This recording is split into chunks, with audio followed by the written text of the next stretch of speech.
In this video, I am going to show you how to get a refund on Pandabuy. You've successfully cancelled your Pandabuy order. Here's what you need to do to get a refund on Pandabuy. Log into your Pandabuy account. Click on your profile from the top. Go to your orders and cancel the order. After your order is cancelled successfully, your refund will be initiated.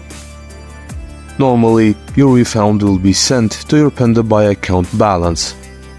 When your refund is sent to your Pandabuy account balance, you can either use that balance to purchase another product or simply withdraw money from your balance account to your bank account.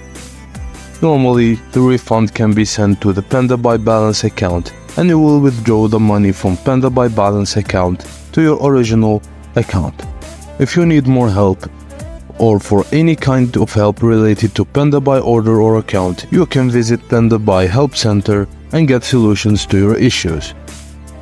Please check the link in the description of the Pandabuy site so you can buy wherever you want with ease. Thank you for watching. Please don't forget to like and subscribe for more.